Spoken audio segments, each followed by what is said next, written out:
There we go. Now I'm red. That's fine.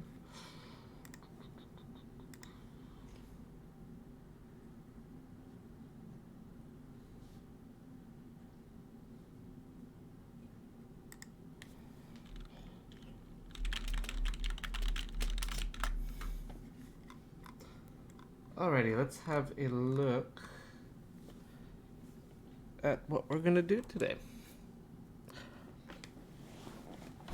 Okay, so Lamonda had some acid-base stuff. I guess we'll get to that later.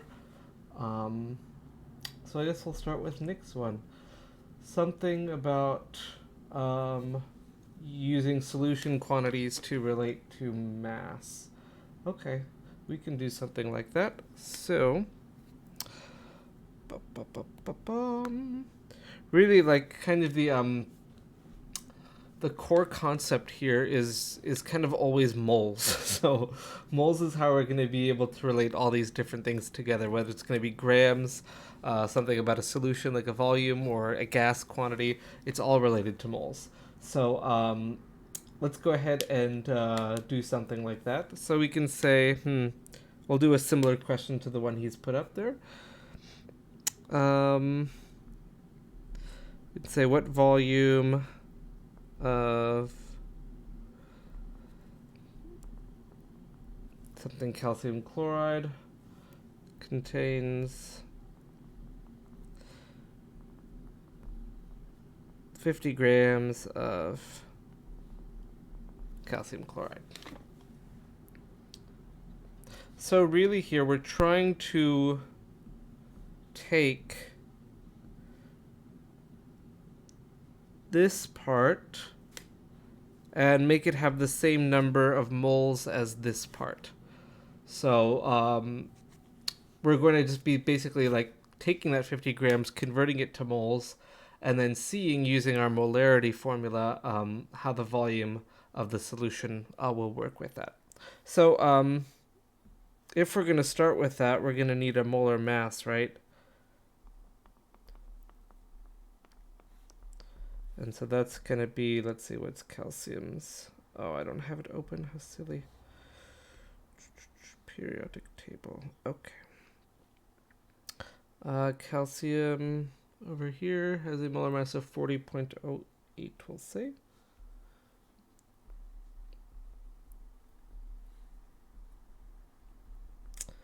And then we've got our chlorines. So putting that together, we get 110.98, something like that. Units of molar mass are always grams per mole. So let's go ahead and do this.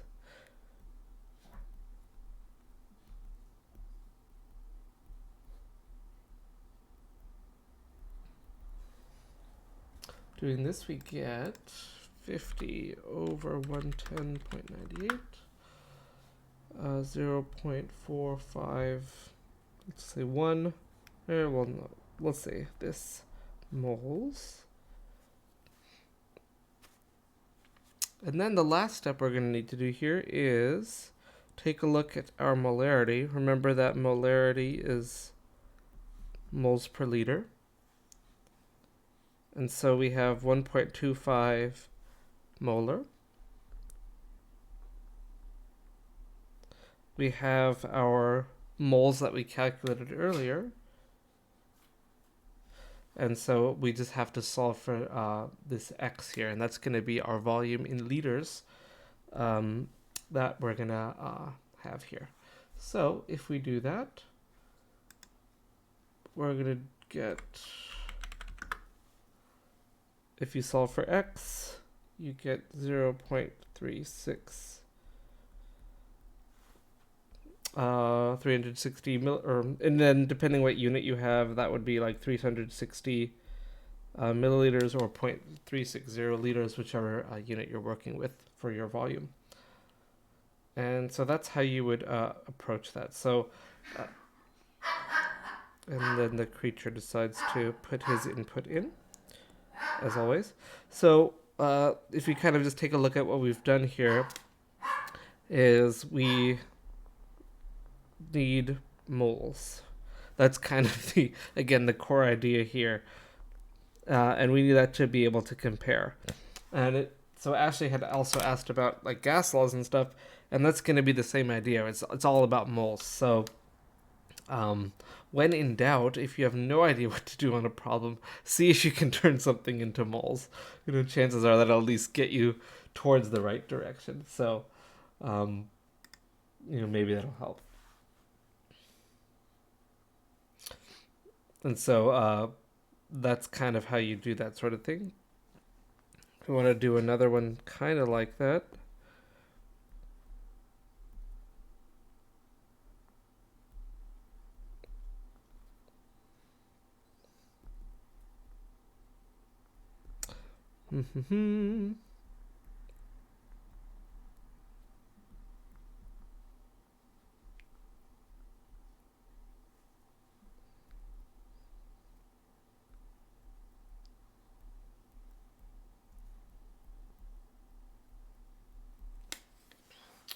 We can kind of do something that is kind of the other way. And so in this case, we're looking for what molarity. So remembering molarity is moles over liters. We kind of have something that is liters, kind of. We'll have to fix it, but pretty much there. So we're going to need to take our other part and convert that into moles.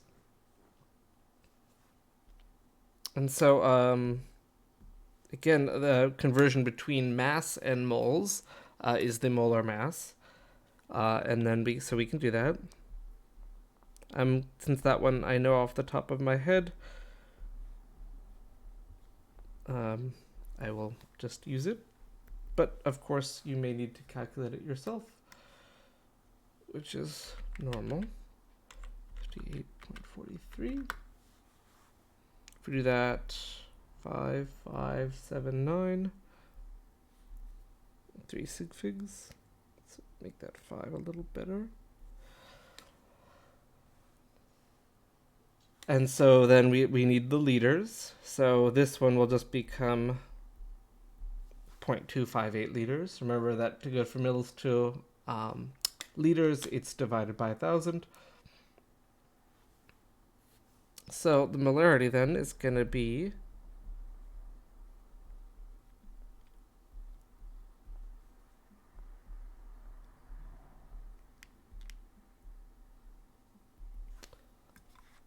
alright, so let's do that divided by 0.258.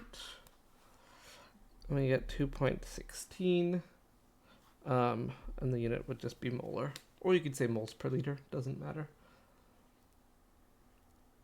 Okay, so again, this kind of sort of thing is all about moles. Hooray, moles, moles, moles. They are our class animal, sponsor, mascot, whatever it is called. Alrighty, so Luciana asked a question, but then she did it, which is awesome, but we can maybe take a look at that after.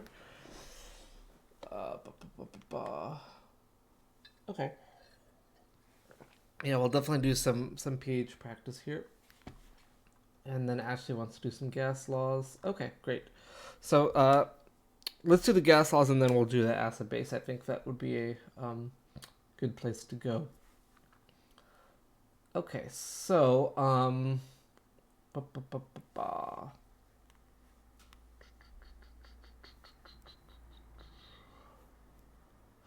okay, so there's quite a few types of topics in Ashley's question, so we'll take a look. Okay, so Ashley had a problem with a type of question on an exam. So it was like at STP, I don't know. I guess I would actually need to do this problem to actually like come up with one, but let's see. A gas occupies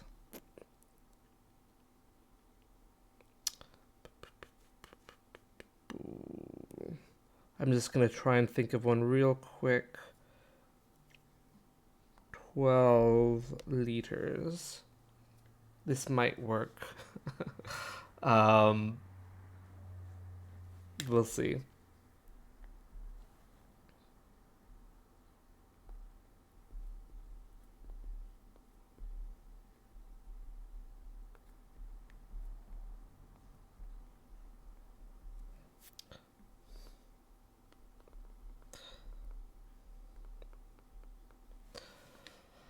And let's give us some answer choices here.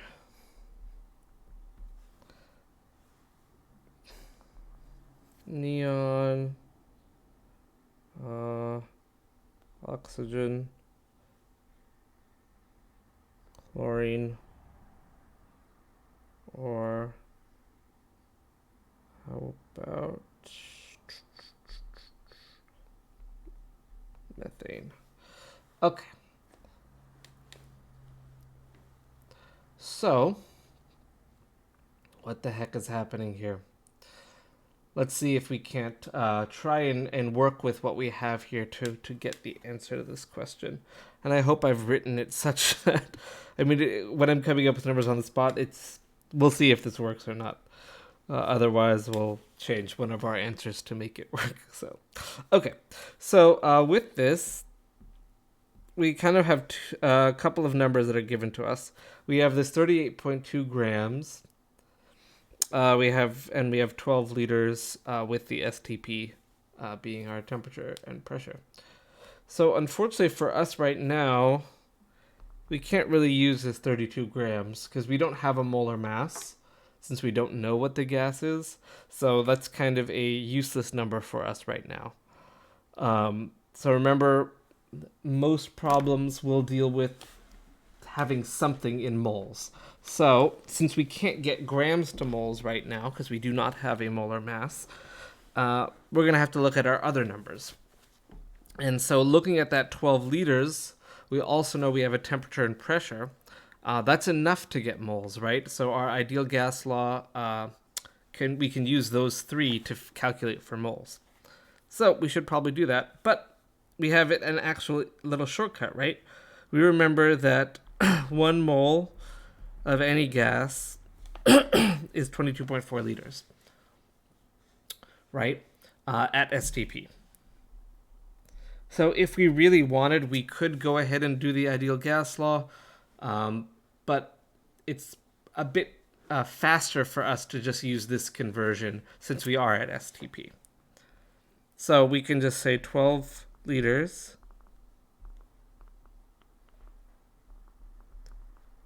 times 1 over 22.4. Let's hope this works.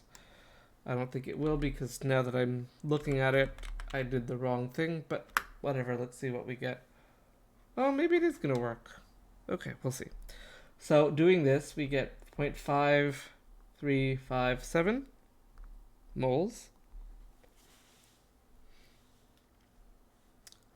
And so now it's like, okay, what do we do now? Well, let's go ahead and see. Okay, so we have a mass and we have a moles. And so thankfully, this is enough information to figure out what the molar mass is going to be. And that is how we're going to identify our gas. That's always going to be the mass, which was 38.2.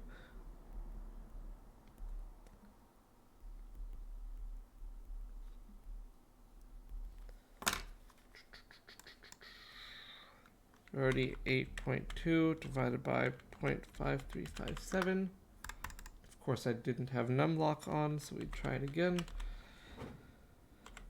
0.5357. Hey, that actually kind of worked. Okay, so doing that, we get 71.3 grams per mole. So we have done really all we can with all the numbers were given to us. And so now we just kind of have to look at our answer choices and see, okay, which one of these by its molar mass is closest to this gas. And so we can go ahead and look at them. Let's look up neons real quick. Oh, don't want to go one by one. So neon has a molar mass of 20.18.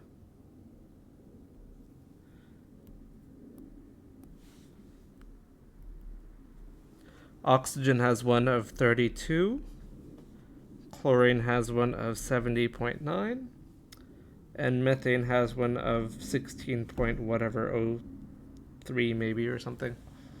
And so looking at these numbers, given that we have one that is pretty close to one of these, I would go ahead and pick C for your answer for this one.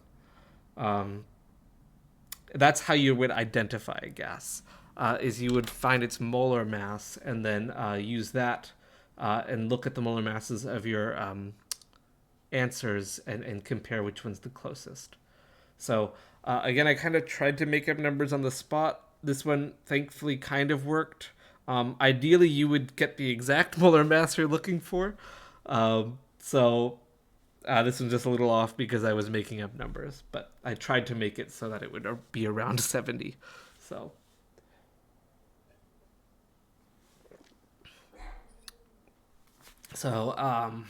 does that kind of make sense, Ashley, like how we're doing that?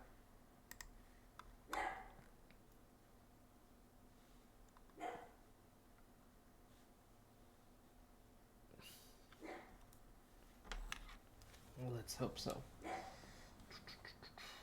STP with a known gas. Okay, I think we can do something like that.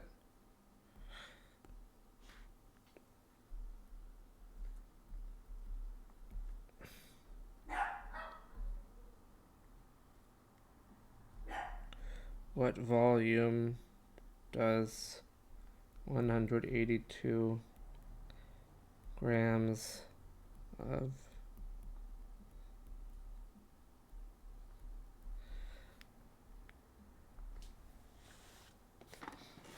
Okay, let's take a look.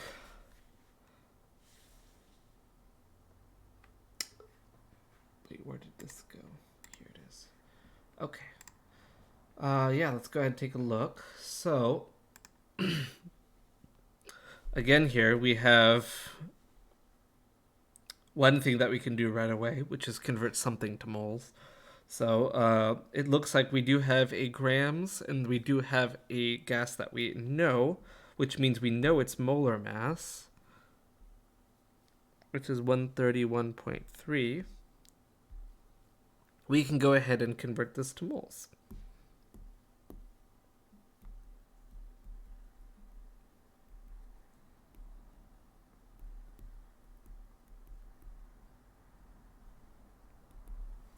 So let's see what we get there.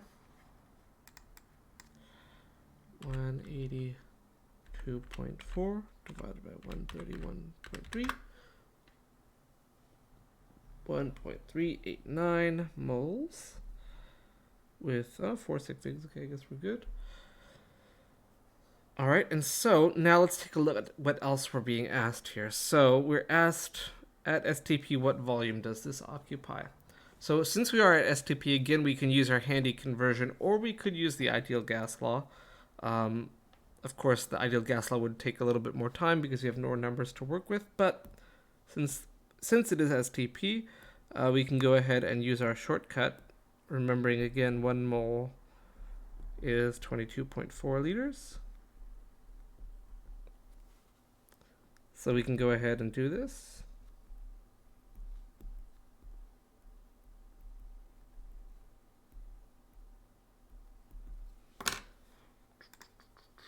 Times 22.4. And we get 31.11, actually 12 liters. And that would be our answer. Hooray! So, I'm going to sound like a broken record here, but notice for the last 5 problems or whatever, they've all kind of centered on converting something to moles. So we're going to see that pretty much all of our, calculations, in chemistry whether you've noticed it or not, they all deal with these moles, pesky moles. And so I would make sure that you are very versed at converting grams to moles, some liters of a solution into moles, and gas quantities into moles, and vice versa. So you'll want to make sure you are definitely on top of that. Okay, so vaporization equations. I think I know what she means. Okay.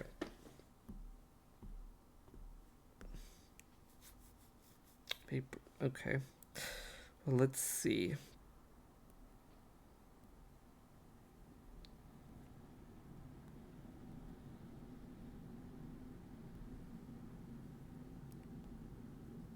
Oh. Bloop.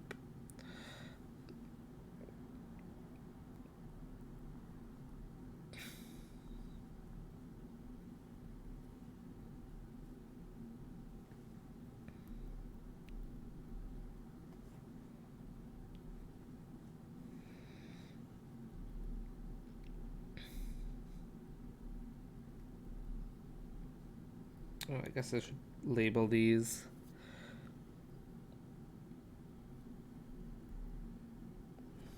Okay.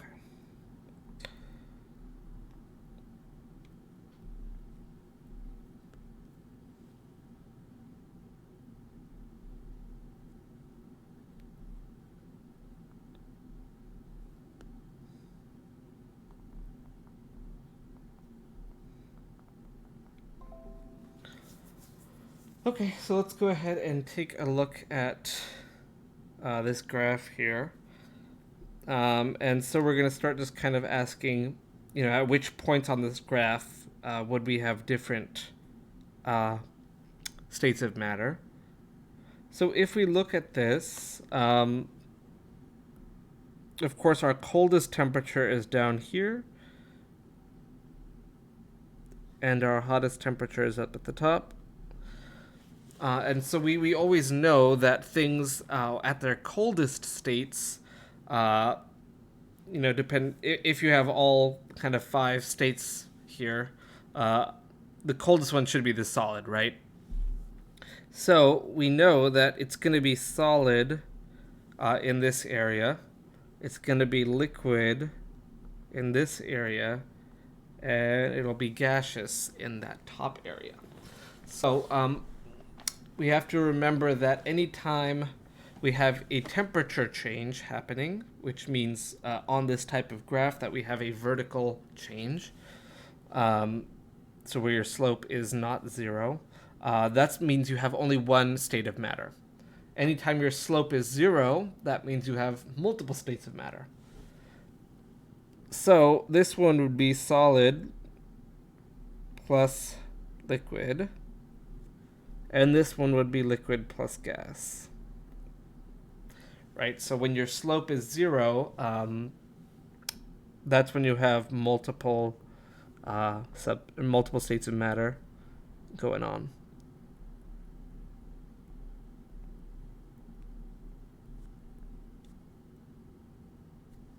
So those would be those 2 areas on the graph. And then when you have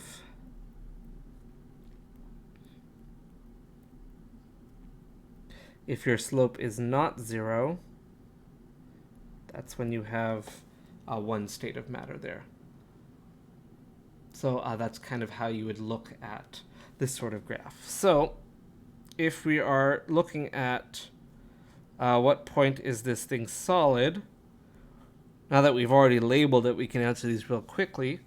That's going to be from A to B on our graph, right? So that'll be kind of the area there, rather not area since it's just a line, but that region would be where it's solid. Where it is gas, that's going to be E to F. And then where it's liquid and gas, that is D to E, the region between those points.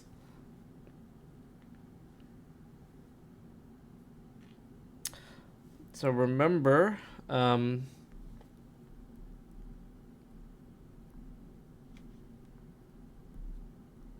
There is no change in temperature when you are undergoing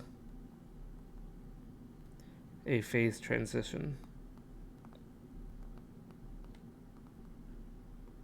So if you're going from liquid to gas, you're boiling, you are not changing your temperature. All the energy is going into getting this to turn into a gas. So there is no temperature change. And so remember, we kind of just have two kind of formulas here. We have our MCAT formula.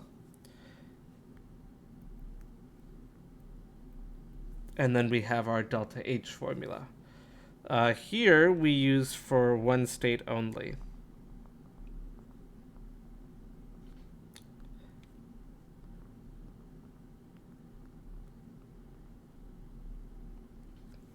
And then you'll use the enthalpy one when you're going through a phase transition. So again, that's changing your state of matter. And so that would be fusion or vaporization. And just so we remember, fusion is solid and liquid, and vaporization is liquid and gas.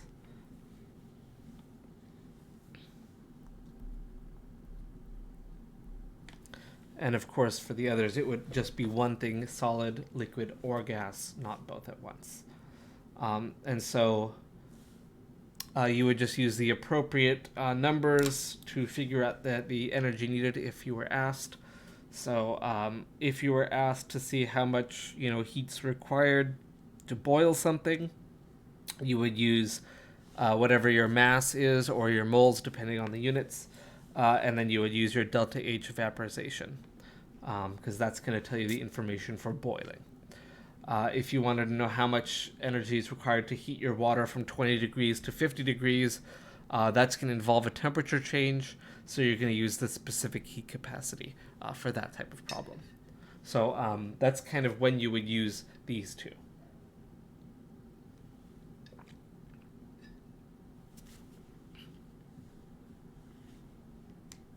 Okay. Change in boiling point with density. I don't remember we did anything with including density as part of that. I mean, we could. Okay, well, why not? Alrighty, so I'm gonna have to look up a density then. Let's see. How about, okay, let's see.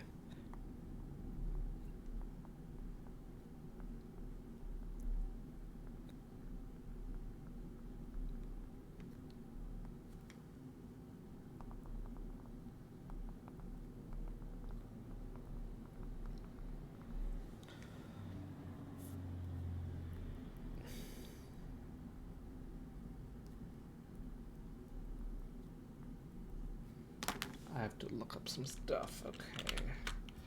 Acetone. So mostly with these, we deal with water-based solutions. So your density is just 1. That means that grams and milliliters are interchangeable. But for us, since Ashley wants to do one with density, we can do that.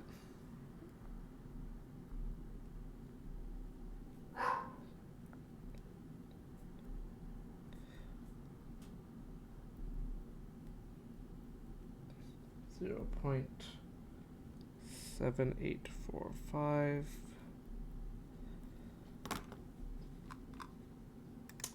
Oh, I have to look up its other constants. Okay, let's see. What are we looking up again? I forgot. Oh, yes. This is vapor pressure spectral data. Where are the van der Waals constants, heat capacities?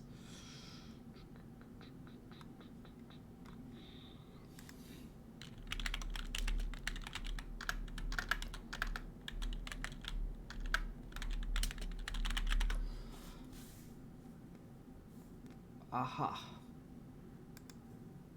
Okay, so for acetone, it's 2.67. 2.67 degrees Celsius times kilograms per mole. I guess I could say molal rather. Squiggly M. Okay.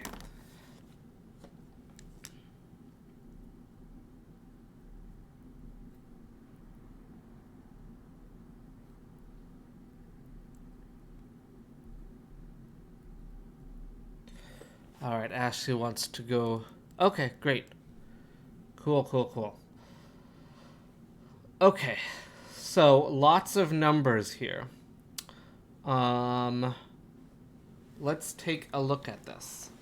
So, remembering that for our boiling point and freezing point depression stuff, we have a formula, right?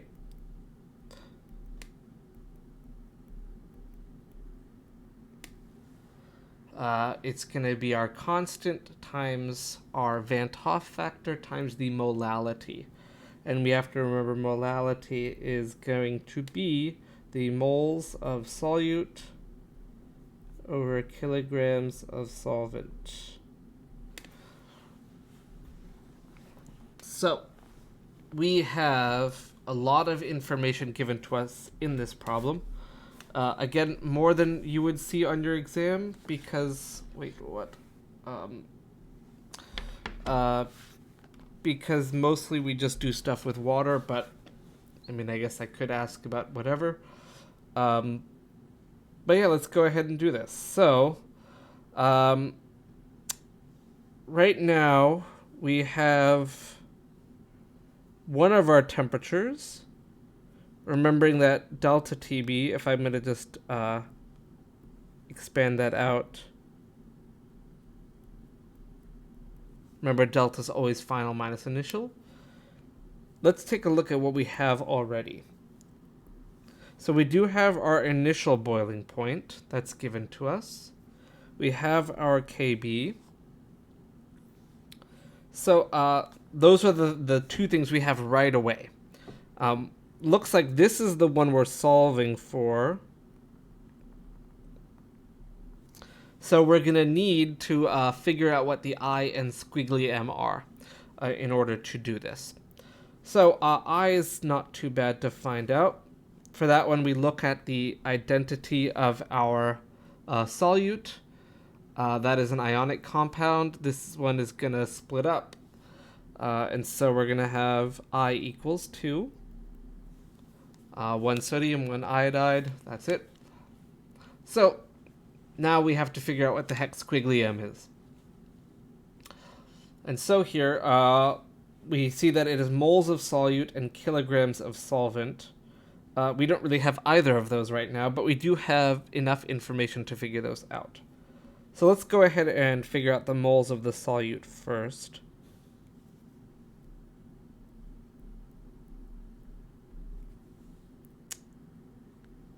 Oops. Oh. No. I don't need you to translate for me. Okay.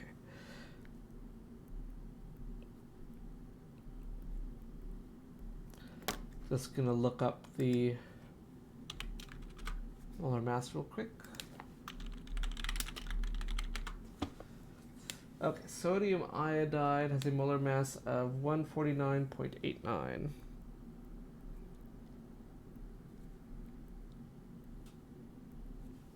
Of course, you would just add 23 or 22.99 plus 127 point whatever iodine is. Okay, and so let's go ahead and do this. Hey, look, we did a mole calculation. Another pattern here. So that is 0.3336 moles. All right, so that one's down. So we have this now. Kilograms of solvent. If we look here, we are given 125 mLs and a density.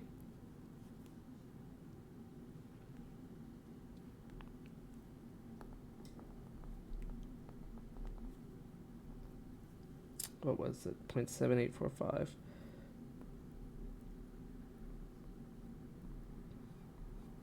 Notice that the density is grams per ml for the units we were given. That's exactly the way we need it. If we were given grams instead, we would maybe need to flip our density upside down, but in this case, it's okay. And since we need it in kilograms, we're going to go ahead and have to put our kilogram conversion.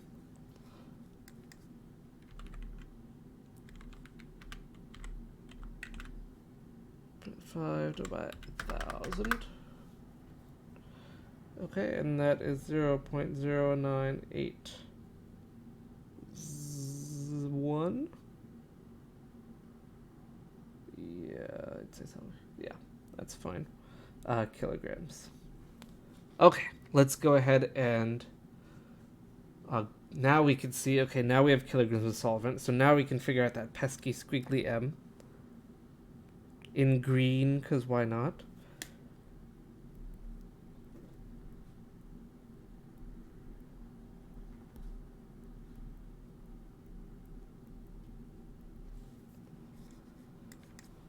.3336 divided by 0.0981.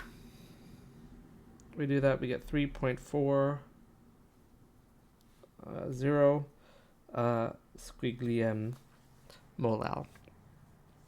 Okay, now we finally have enough information to do this problem after all these conversions. So again, this thing is more complicated than something you could have on your exam because this would just take too long, but look at all the practice we've done. We've done some mole conversions, some density problems, a molality calculation, and so let's go ahead and finally figure this thing out.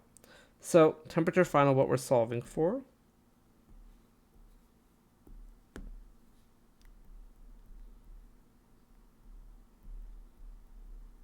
We have our initial boiling point that I got from the problem. Oh my gosh, no. We have KB, which is 2.67.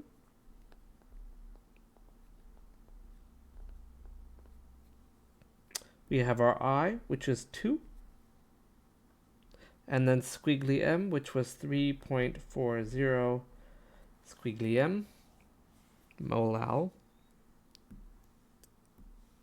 Double check our units. Those should cancel. So we should end up with degrees Celsius on both sides, which is what we're looking for.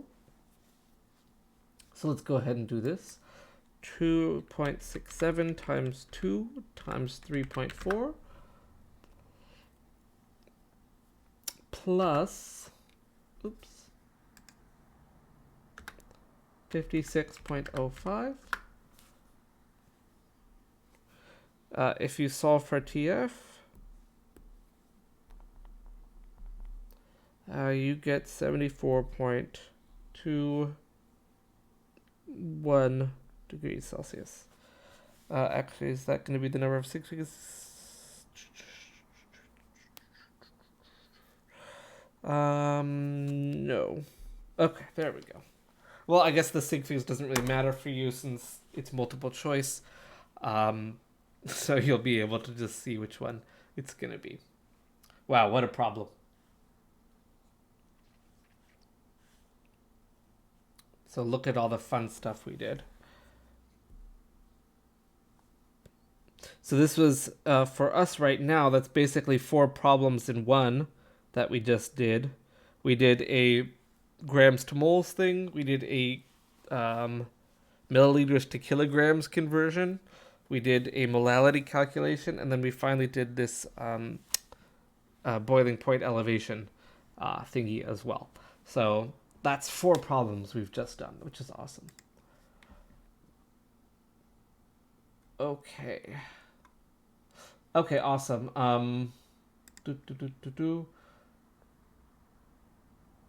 Okay, so Labonda, hopefully that will kind of take care of that one as well. It's basically the same type of problem that you have. Since your density is 1, since it's water, grams and mLs are equivalent. So you've done it exactly right by putting it to 0.150 kilograms.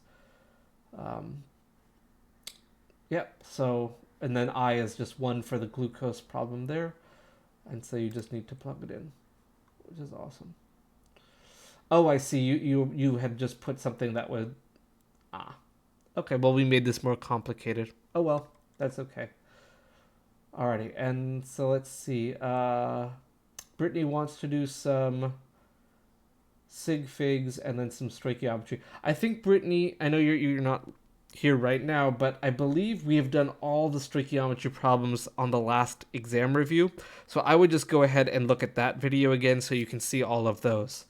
We can do stoichiometry problems, but we probably won't do exactly the same ones from that exam because we already did those in a previous video. Okay, so let's do some acid-base stuff, and then I think a limiting reactant problem or two, and then I think that's probably all we'll have time for. So, let's go. Let me go ahead and pull up Canvas here. There we are. Okay. Let's take a look at that pH worksheet. Let's do some of these. Okay. So why don't we take a look at...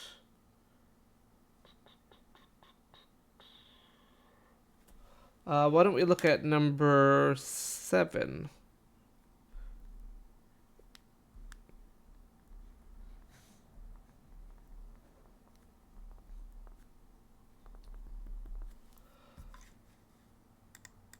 I guess I can just share it.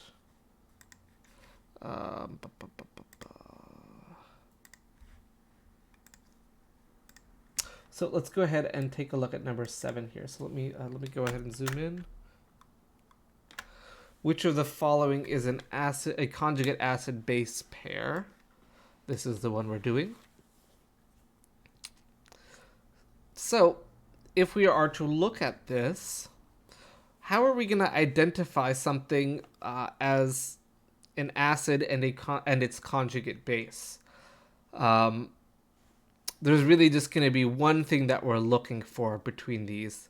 And so remember that in an acid-base reaction, an acid is going to give away a proton, right? And so, and it's going to become a conjugate base.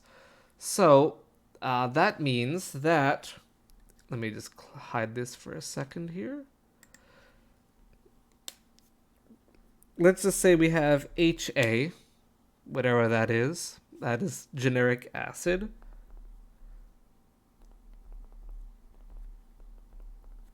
Here is our acid, and here is our conjugate base, whatever that happens to be.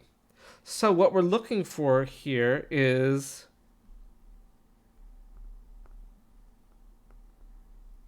we're just looking for which one of these, which pair is just missing one H+.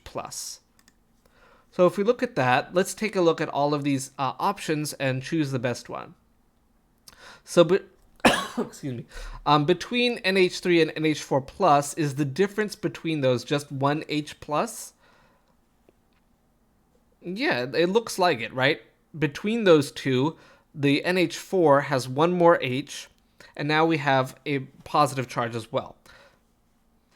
If we look at the next pair, between water and hydroxide, is the difference there one hydrogen? And no, it's not. This is actually two H pluses that are missing now. So this would not be a conjugate acid-base pair. If this was H3O plus and H2O, then yes, it would work. Or if it was H2O and OH minus, that would also work. But because these are different by two H pluses, that is not going to be a conjugate acid-base pair. So it has to be different by one. If we look at the next one, the amide ion, versus ammonia. That's again different by 2 hydrogen ions, so not going to work there. Lo and behold, look, yet again, a difference of 2 hydrogens, so not the answer. And then the last one, we have something that doesn't even have hydrogen and F minus. So really this is F minus and F minus, they're the same thing. There's definitely no difference of hydrogen there. So the best answer there is going to be A for us. Because it is different by 1 H+. Okay, if we look at number 8, we can do the similar kind of analysis here, which is odd because there are some similar questions. We already ruled this one out, right?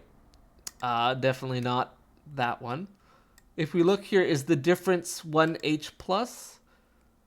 Nope. They both have the same number of hydrogens and the same charge. What's different here is an oxygen. Oxygens don't really matter for acid-base reactions, so that's not going to be it. If we look at HI and I-, yeah, that looks pretty good. Yeah, we can do number 5, Lamonda.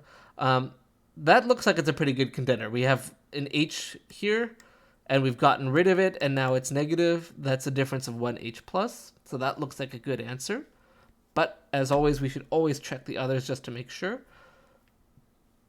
Again, we've looked at this one before. That's difference of 2 H+, so not the answer. And this one looks like it's just got another oxygen, so that's not going to be the correct answer there. So for that one, we should say it's going to be C. Okay, Lamonda wants to do number 5. Okay, so what is the conjugate acid of the hydrogen phosphate ion? So let's go ahead and switch back to the tablet here.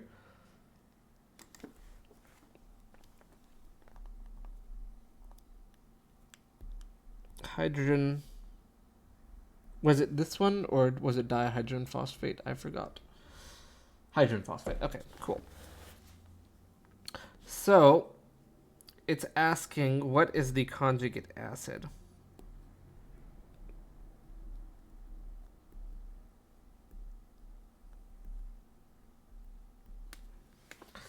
So if we want to figure out what the conjugate acid is, that tells us that this thing should be a base.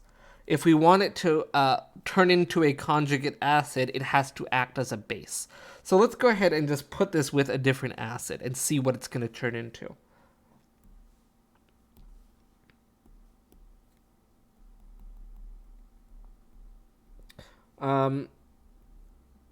Doesn't really matter. Let's just put it with some HCl. That's a standard acid we know. We want this guy to act like a base. So let's go ahead and see what happens here. If this one is acting as a base, it's going to get a proton.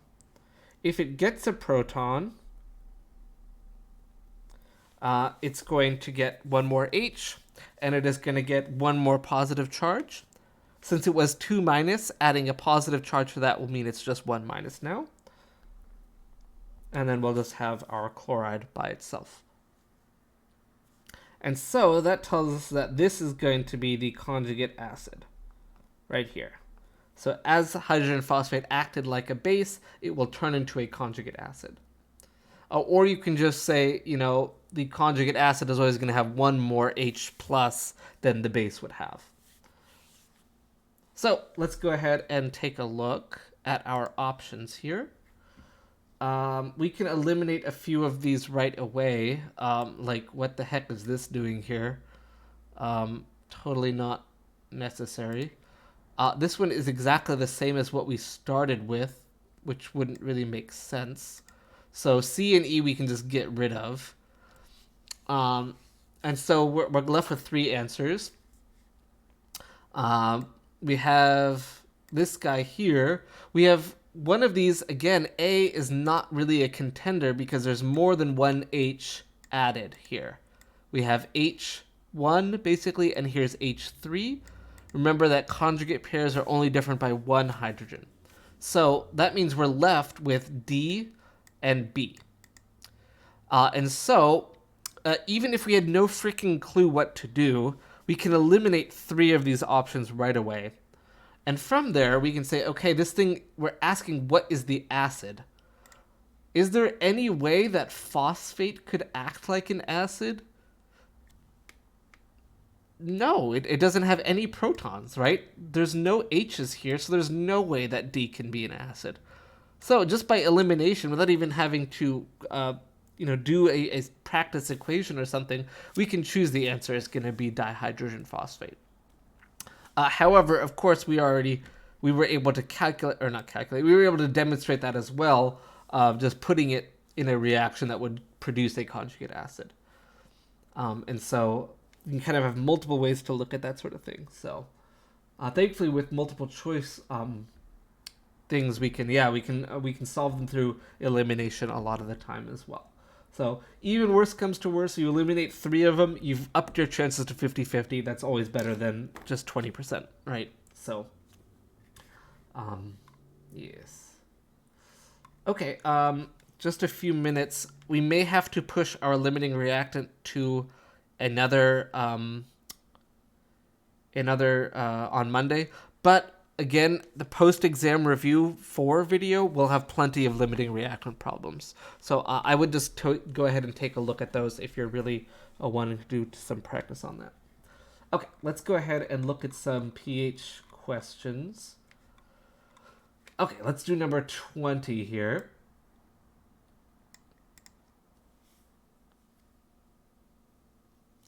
Okay, we can do this. Yeah, let's go ahead and look at this.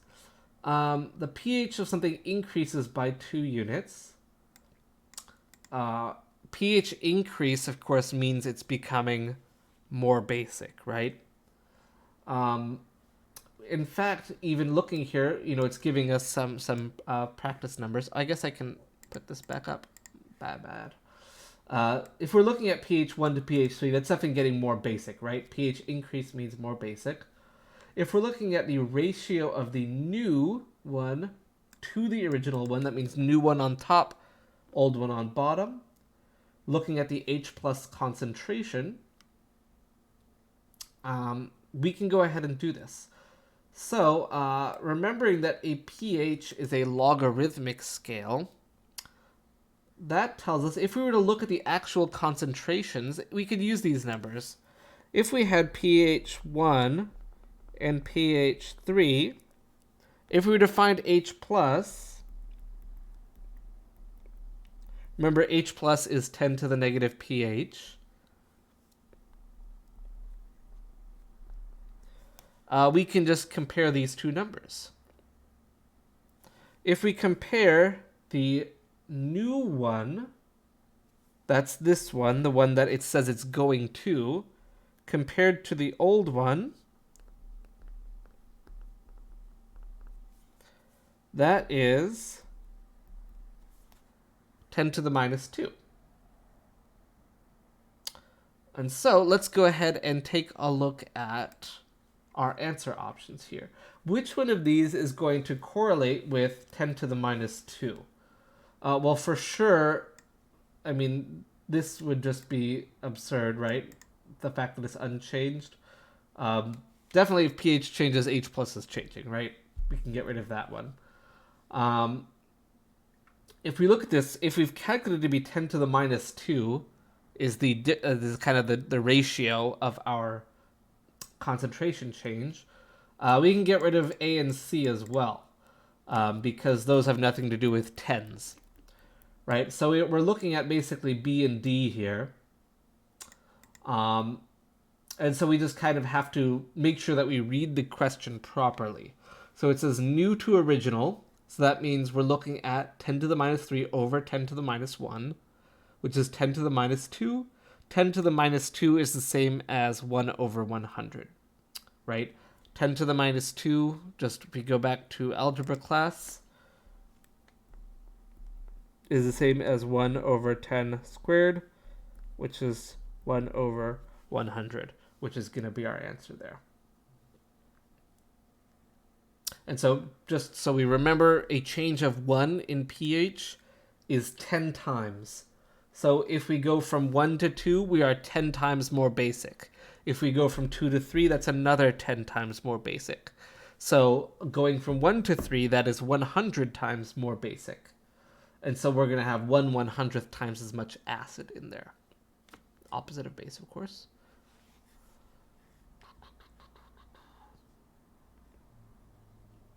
If we look at, let's say, 22, we can go ahead and solve that. It says our H plus is 4.0 times 10 to the negative 9. And it's asking us for the pH.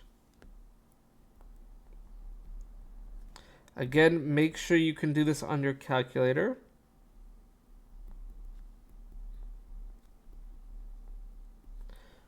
And of course, pH is negative log of that, so we would just do negative log of 4 times 10 to the negative 9.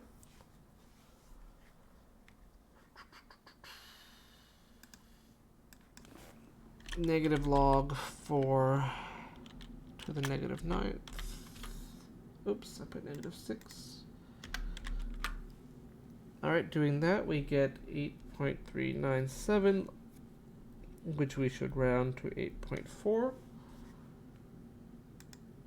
And if we look at our answers, lo and behold, we did get that as one of our options. So that's what we're looking for there.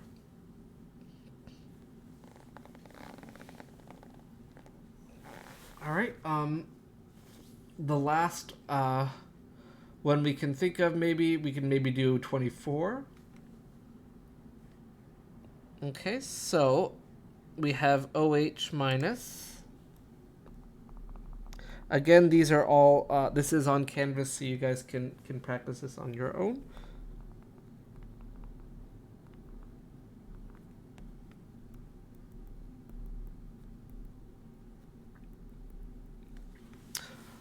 For this one, POH should be the easier one to calculate, right? Because we're given OH. POH is just negative log of the OH.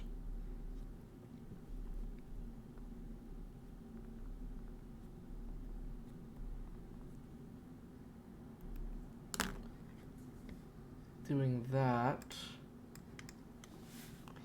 negative log 1.2 .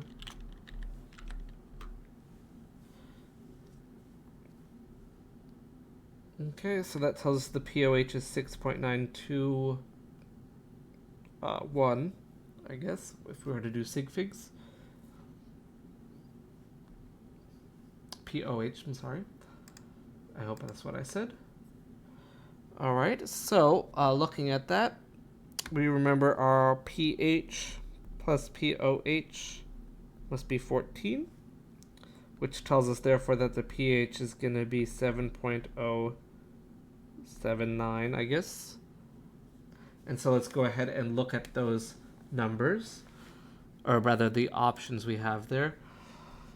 Looking at this, it's asking for pH first and then POH first and then pH. We calculated our POH to be 7.92 and our pH to be 7.08, so that would be the right answer. I have no idea where these numbers would come from. This thing is 10 to the minus 7. That means it's almost neutral, right? So these are pretty basic numbers for those ones.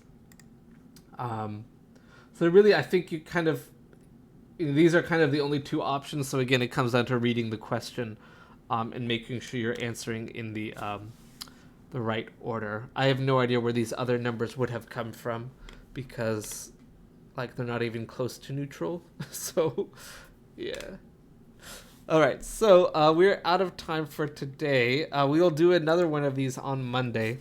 So for right now, finish up your projects, get those submitted, and then post more questions for Monday. We'll get through those, and then we have our exam. That's it.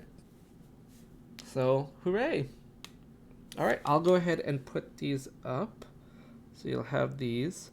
Again, for stoichiometry stuff, I would take a look at post-exam 4 review. That'll have, I think we did 10 of them on that one. So that should be a lot of them that you guys can work with. Lecture notes. Okay, let's see. That'll be this one. Okay. Very good. I'll see you on Monday. Happy studying.